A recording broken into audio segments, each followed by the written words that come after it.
teer ñëpp la de.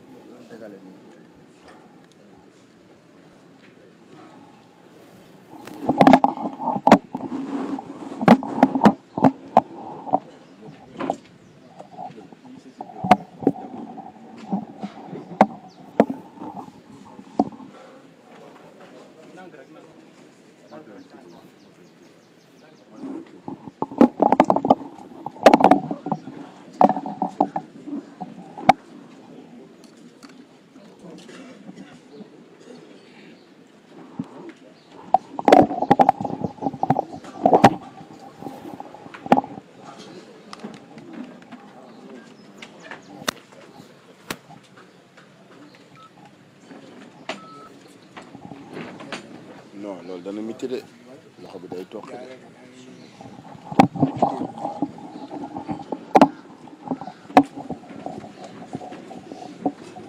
asalaamaaleykum wa rahmatulahi taala wa barakatu. ci ndigalu kilifa yi nee nañ Samba Sy moo jël kàddu ci turu parti ministre Samba Sy.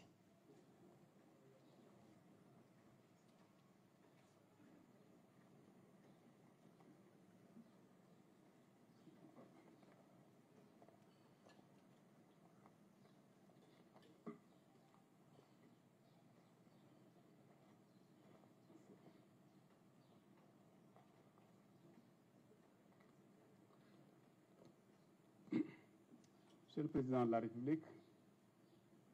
Messieurs les ministres d'État, Mesdames, Messieurs les ministres, honorables députés, chers camarades du Parti de l'Indépendance et du Travail, de la Confédération pour la démocratie et le socialisme, de Benno Siggil Sénégal, de Benno Bokk Yakaar, la grande majorité présidentielle, Mesdames, Messieurs les membres de la famille d'Ibrahima Sène, chers amis de la presse, Mesdames et Messieurs, très chers compatriotes. Quand le jeudi 6 avril 2023, un peu après 17 heures, je frappais aux portes de sa maison, ce fut Ibrahima Sène lui-même qui m'ouvrit. Il avait un pas à la fois rapide et quelque peu hésitant. Légèrement voûté, avec une chaude poignée de main, il me dit, avec un petit sourire d'amitié et de tristesse, Samba, je suis vraiment désolé, en ces moments-ci où sans doute tu as autant besoin de moi, de ne pouvoir être davantage à tes côtés. Notre conversation de près d'une heure traita très peu de son état de santé, s'orientant principalement vers le Sénégal et le PIT. C'est avec le même sourire, fait d'affection et d'encouragement, qu'il me raccompagna jusqu'à la porte de sa maison. Mais lui, encore moins moi, nous savions que ce serait la dernière fois que nous échangerions sur le Parti de l'Indépendance et du Travail, sur le Sénégal, sur, comme nous aimons à le dire dans notre jargon, les tâches de l'heure. Ibrahima Sène a été toute sa vie durant un homme de devoir. Avec Seydou Cissokho, aux côtés de Samou Patigui, avec Amad Dansokho, pour ne parler que de certains de nos disparus, il n'a reculé devant aucun obstacle, aucun sacrifice. Intellectuel exigeant,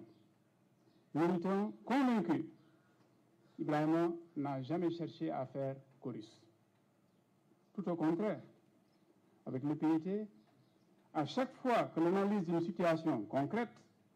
l'avait conduit à l'élaboration de telle ou telle hypothèse de travail, il s'est engagé pleinement, complètement, totalement.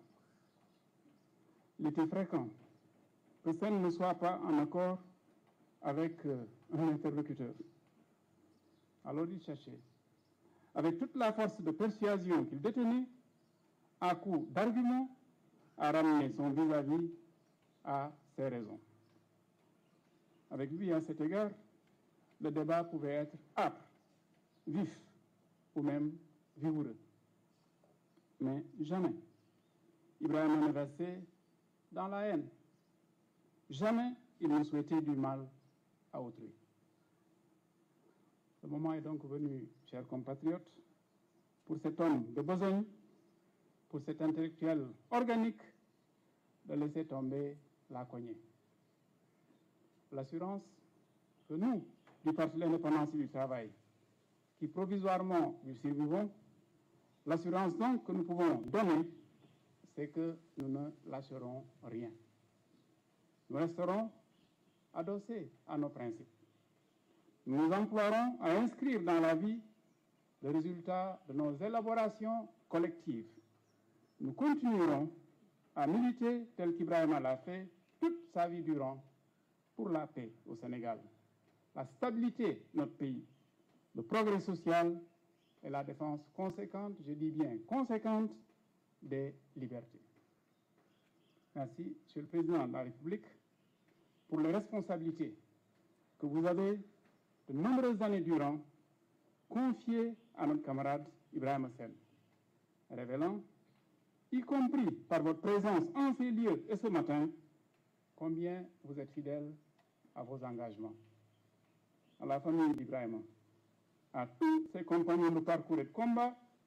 le PIT transmet ses condoléances. Puisse Dieu t'accueillir avec clémence et miséricorde, Ibrahima Sène. jërëjëf monsieur le ministre yàlla nangu lépp soxna Oumy Sène moom may jël kàddu ci turu famille bi.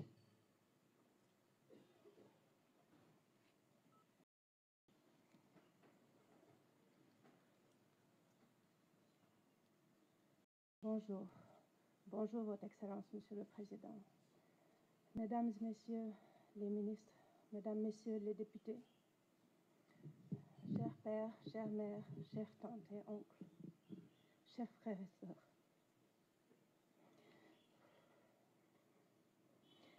Ibrahima Sène représente beaucoup, pour beaucoup de monde, un camarade farouche et un opposant en politique, un collègue et un agronome impliqués dans le développement de l'agriculture, mais aussi du syndicalisme et des citoyens. C'était un frère et un ami de plusieurs générations, et toujours souriant, affable et éloquent. Et pour nous,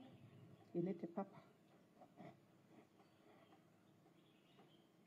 Il était fier, il était droit, luttant pour la justice et le bien-être du Sénégal. Aujourd'hui, c'est un jour de fête et non de tristesse, car il est parti en nous laissant orphelins, c'est vrai, mais il est aussi parti en nous laissant riches de ses écrits, de ses combats, de ses opinions, pardon. Il a éclairé notre chemin, pardon. Il a égayé nos vies. Merci beaucoup. Et demain, il nous inspirera encore dans nos actions. Merci. Il nous a laissé la tâche très lourde de continuer et de prendre le relais. Et nous, Maxime, Lène et moi, nous vous remercions d'être ici aujourd'hui, à l'accompagner à sa dernière demeure. Mais aussi, nous vous appelons tous à poursuivre son projet et son aspiration à faire du Sénégal un pays prospère et développé. Merci de votre présence et de vos prières. Et je dis au revoir à papa. Merci.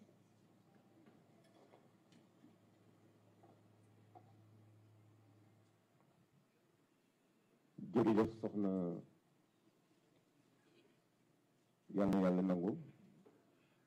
te yàlla ñu ko yéex a fayante mu mel ni nee nañ koor bi ngaay mexe lañ koy yóbbu moo tax ñu yërëm nit ñi ak koor geeg tàngaay bi léegi ki ñu jox kàddu mooy son excellence président Alhaji Macky Sall moom mooy jël kàddu su ko defee bu paree rek imam ratib Alhaji Moussa Fall def ñaan ñu mën a tàgg.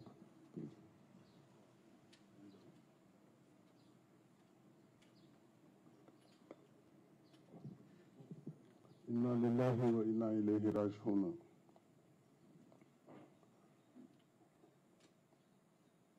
Distingués membres de la famille d'Ibrahima Sène,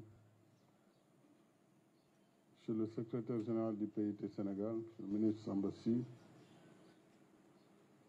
camarades du PIT Sénégal, de Benno Bokk Yakaar, chères autorités et populations du Sénégal, amis et alliés de notre regretté Ibrahima. En cette circonstance particulière, je voudrais apporter un petit témoignage, pas celui du camarade du parti, mais celui de quelqu'un qui a partagé quelques combats pour le devenir du Sénégal avec notre regretté Ibrahima Sène. Ibrahima Sène fait partie de cette catégorie d'hommes politiques non improvisés, pour reprendre la formule d'un de ses compagnons de parcours. Son engagement, vous l'avez rappelé, Monsieur le ministre, est de plusieurs décennies. Ses convictions pérennes, fermes, mais jamais violentes. Son amour pour son pays et son peuple a toujours été entier. Et précisément parce que cette manière d'être et de faire la politique se raréfie. La disparition d'Ibrahima Sène ne peut être prise que pour ce qu'elle est, la perte d'un homme ou d'un camarade de tranchée ayant révélé bien des fois que combien il était utile à la cause qu'il défendait, à la cause qu'ensemble nous défendons en ce moment si particulier de la trajectoire de notre pays. En raison de ce contexte, justement, il n'est pas inutile de rappeler qu'Ibrahima Sène a commencé à militer dans un parti, j'allais même dire clandestin, pas seulement d'opposition, à un moment où il n'était pas possible de militer impunément. Avec ses camarades, et vous avez rappelé nos regrettés Sémou Pathé, Amath Dansokho, pour ne citer que cela, il a bien pris des risques. Il a pris des risques pour lui-même, pour sa famille, mettant en jeu, par-delà sa carrière d'agronome, sa liberté et sa vie familiale.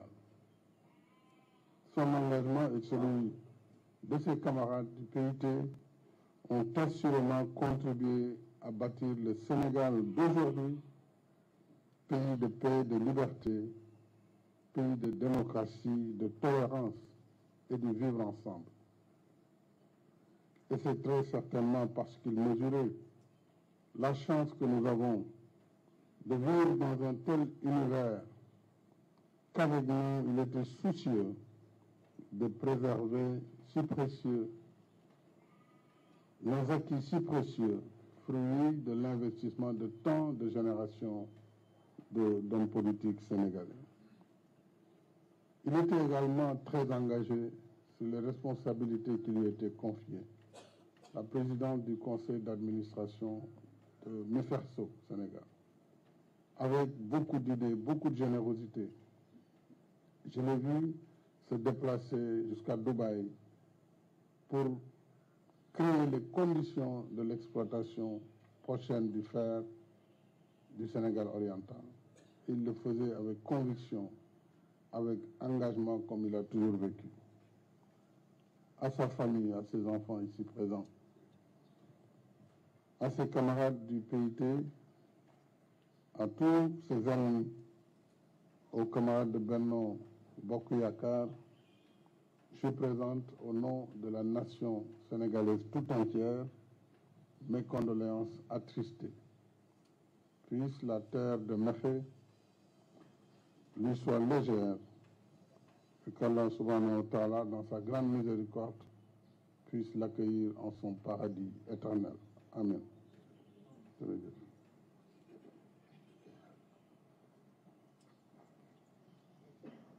jërëjëf président yal na yàlla yokk taxawaay bi yal na yàlla fay léegi dañu jox imam Moussa Fall mi imam ratib Sacré-Cœur bi mu dëkkaloon mu joxe ñaan gi rek su ko defee yal na ko yàlla suufu Mékhé teeru ci barke Seydina Muhammad. kon ñu bokk def astaghfirullah ñun ñëpp jàng benn fatiha ak ixlaas fukk ak benn bu naan rek bismillahi rahmani rahim ñu tëjee ko salaatul ala nabi ñaan yàlla jottali ko yool bi yal na doon ci moom yërmande ak njëggal.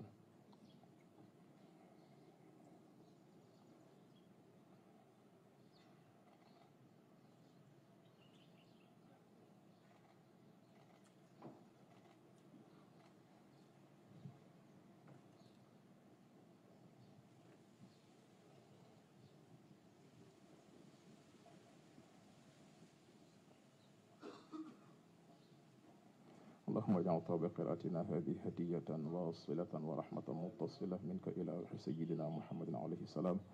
وإلى أرواح أصحابه رضي الله عنهم أجمعين وإلى أرواح جميع الأنبياء والأولياء والمرسلين وإلى أرواح آبائنا وأمهاتنا وأصدقائنا وأساتذتنا ومشايخنا خاصة وإلى روح عبدك إبراهيم السن اللهم أوصل ثواب ذلك إليه واجعله نورا يسعى بين يديه اللهم أكرم به مقامه ويسر به حسابه ووضع به ثوابه واجعل الرحيق المختوم شرابه اللهم أنس وحدته وارحم غربته وتجاوز عنه بفضلك وجودك وكرمك يا أرحم الراحمين يا رب العالمين بحرمة اللهم صل على سيدنا محمد الفاتح لما أغلق والخاتم لما سبق ناصر الحق بالحق والهادي إلى صراطك المستقيم وعلى آله حق قدره ومقداره العظيم صلاة لا تحد ولا ترد إلى أبد الآبدين وتجعلها يا ربنا شفاعة ورحمة وغفرانا لعبدك إبراهيم سن اللهم إنا نسألك أن تيسر له دخول قبره اللهم إنا نسألك أن تيسر له سؤاله اللهم إنا نسألك أن تيسر له حسابه اللهم أدخله الجنة بلا حساب ولا عقاب ولا عتاب وعلى جميع المسلمين والمسلمات سبحان ربك رب العزة عما يصفون وسلام على المرسلين والحمد لله رب العالمين.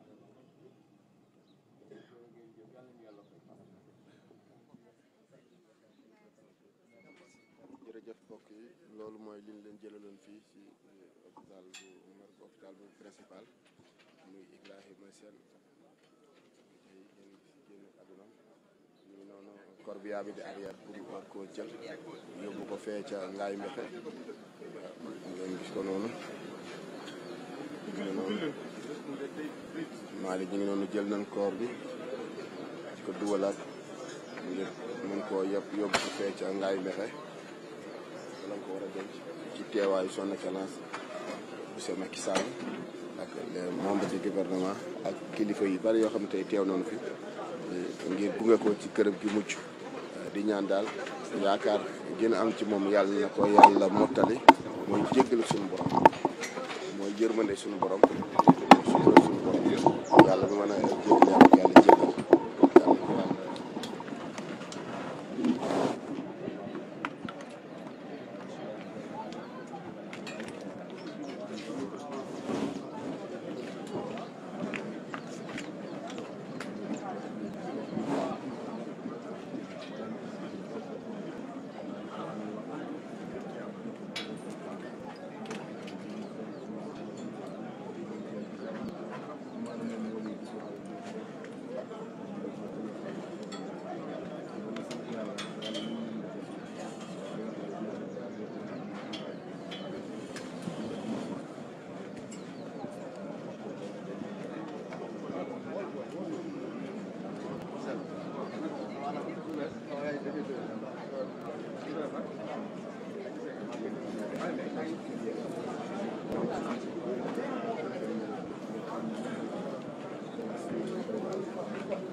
di ko wax da koy bind donc loolu moom tey ji yaakaar naa ne tey bu doon ku doon jël ay recueil ci li mu bind rek da nga ciy def ay téere yu du jeex xale yi war cee mën a jàng lan mooy conviction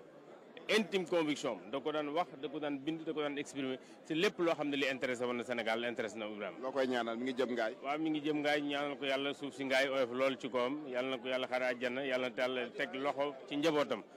nga xam ne gi moom la fi bàyyi. merci monsieur le merci.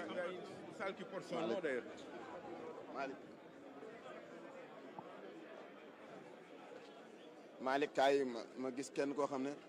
nit ku bari valeur son maître ñu ngi lay masaw di la jàll du bokk waaye ñaari kàddu sa diggante ak Ibrahima Sène. waaw Ibrahima de du toog quelque temps te owuma dama mais booy baa lay nekk ba léegi yaa ngi may promettre visite wala mu ne ma lii nga wax d'accord ma ci wala d'accord naa ci ndax ñun ñaar dañoo bokk fu ñu mooñee mooy marxisme léninisme ñun day def école marxiste Ibrahima ak man Ibrahima nekkoon PIT man ma nekkoon LDMPT donc ñun formation bi ñuy bokk ay valeur communiste mooy générosité mooy partage mooy bëgg nit comme yow mooy aussi am fit ak am fu lay wax li nga xalaat ba li nga xalaat moo war a jëmale sa réew kanam doo ci ragal dara loolu mooy Ibrahima Sène ñu bokkoon ay valeur bëggante rek doon échanger souvent kon ñàkk nañ Sénégal ñàkk na waaye man it ñàkk naa parce que suma grand la woon waaye grand bu dafa defoon nawle comme morom daal ñu waxtaan ci réew. souvenir nga mujj am ci moom. souvenir mooy bañkat souvenir borom xam-xam parce que bala ngay bañ da ngay am xam-xam parce que ku bañ mooy bëgg te daa bëgg réew mi jëm kanam c'est-à-dire ci dialectique la formation dindi lu bon teg fi lu baax loolu laa jàpp ci moom ba pare rek am fiti wax ko lu jafe ndax mën nga am xel mu nàcc mu rafet mais doo am fu fit ak fu lay wax ko waaye moom yàlla ko mayoon mu jàng am xam-xam am formation idéologique xam luy marxisme-léninisme xam lan mooy bëggante soppante bokk li ñu yàlla boole ba pare nag am làmmiñ bu ko mën a waxee ak loxo bu ko mën a bindee xalima bu koy bind ak fit ak xol pour génne li mu xalaat. mais fan ngeen bokkee ay jikko parce que yaa ngi insisté ci fit bi fan ngeen bokkee ay jikko yéen ñaar ci loo xam ne ay jikko la yoo xam ne yéen a fa croisé yéen ñaar. waaw mooy xam-xam ak éloquence ak fit xam-xam ak mën a wax xam-xam bi mu leer nañ ak am fi di wax ko nag ak lu mu la mën a jaral ak lu mu mën a jaral ñu jaar lu ñu xalaat dañ koy wax te lu ñu xalaat dañ koy teg ci xam-xam ndax dañu am formation Ibrahima dafa am formation Alaaji Diouf man Lénine lañ ma tuddoon université ndax dañu bokk formation marxiste léniniste dañu am xam-xam macha allah kon Sénégal ñàkk na borom xam-xam tey. sa gis-gis ci tolluwaayu réew mi ñaari baat rek sa gis-gis ci tolluwaayu réew mi coow li bari mais sa gis-gis lan la. waaw lii ni tey war nañu indi tontu ci coow réew mi parce que bu coow waa ji Ndiaga Mbaye wéy na ko nee na coow li ci teen bi ñu amul baag la ñu amul xam-xam ñoo indi coow mais ñu am xam-xam duñu coow ñu am xam-xam dañuy wax ji leer waaye bu coow li bëree xeex bi bëree rek mooy pënd bi wureegul mooy am na ñoo xam ne dañuy lëndëmal xel yi manipulation bi coow li saaga yi Sénégal kenn xamatul lu xew bu njëkk dañuy civilisé woon ndax dañu amoon xam-xam bu sell bu leer waaye léegi dóor saaga mat xas manipuler rayante c'est-à-dire que rayante bu njëkk ci xam-xam la woon quoi xoolal ñun dañu civilisé woon quoi formation idéologique ngay am waaye sama gars yi duñ cëppeelu dañu politique bu njëkk da ngay am école de parti da ngay def formation idéologique day am minute politique da ngay ñoom toj le capital tey suba ngeen attaqué Marx ci ak Engels manifeste du parti communiste suba ngeen dugg ci l'état et la révolution prolétarienne bi ne su ko ci dugg ci yeneen thème jàng Gramsci jàng Louis Althusser dugg ci Trotsky génn ci Staline fekk Lénine tànn na affaire yi ba pare mais da ngay am xam-xam boobu nag day tax nga mën a xam nooy doxalee sa réew ñu loolu lañ jàng doxalin réew waaye yeewu rek ne damay doxal réew téew amoo benn xam-xam xamoon nu ñu yoree réew xamoon nu ñu jaaree réew fu réew war a jëm looloo fi xew ba nag coow li bëri na coow li dina bëri de waaye nag ku mel ni Ibrahima Seck dañ koy jooy ndax ku doon recentré ku doon wane yoon bi ay yéen a ngi wàcc yoon bi ah léegi ay rayante xewee na sax famille am bu waree am war na am mooy guerre mais loolu Sénégal dépassé na foofu Sénégal dañ koy tabax du lu ñuy yàq am nañu indépendance dañuy tabax léegi. ñu gis léegi boo waxee ñaari baat nit génn saaga la bëkk ñemetu la wax aussi. waaw li ko waral mooy dafa am changement de paradigme nit ñi léegi ñu amatul formation c'est l'absence de formation parce que ñun bu njëkk c'est parti bi nga bokk da lay former idéologiquement xoolal kii bolchevique ngi nii ki formation la am Kunta mi booy laaj marxisme mu ngi nii l'école communiste loolu lañ bokk ak Ibrahima Sène booy valeurs yi ñu partagé dañuy jàng d'abord nu ñuy waree fonkee doomu aadama comme ñun da ngay bëgg doomu aadama da ngay am générosité am esprit de partage loo am dañ ko war a séddoo loolu mooy marxisme-léninisme mooy nit ki lañ jiitaluñu alal jiitaluñu l'avoir ah xam nañ jiital la solidarité Ibrahima moo taxoon mu am loolu ba pare nag yàlla may ko mu am fulla ak fiti génne loolu muy togg muy ñor ñëpp di ci lekk di ci naan di ci taataan di ci jëriñu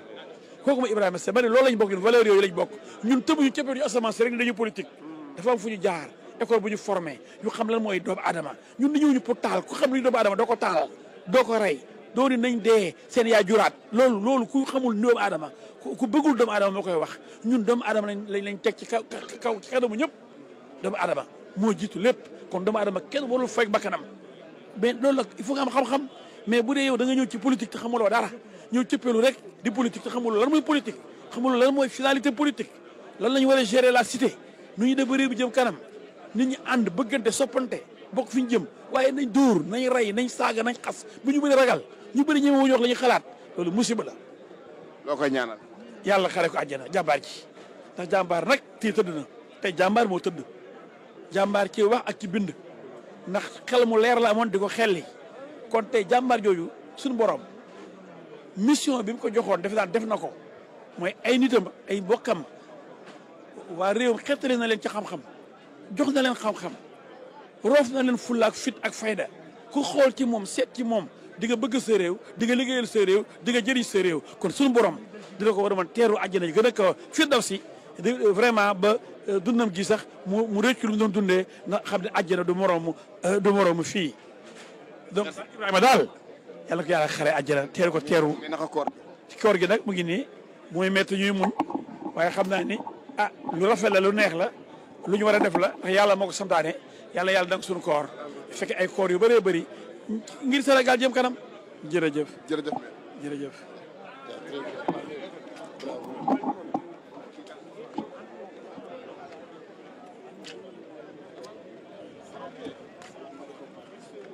masaw di la jàlle nu bokk ndax ñàkk nga tey loo xam ne dara mënu koo remplacer ci yow waaye sa digganteeg sa wéjur wi dem. asalaamaaleykum jërëjëf si ni ngeen nekk fii pour seede sama départu papa bi yàlla xam na ne teel na mais contribution bi mu def Sénégal ñëpp xam nañ ko ñëpp yëg nañ ko te ñu ngi ko siy gërëm te xam naa sonnaay bi mu sonn si Sénégal moo tax itam yàlla woon na ko si moom.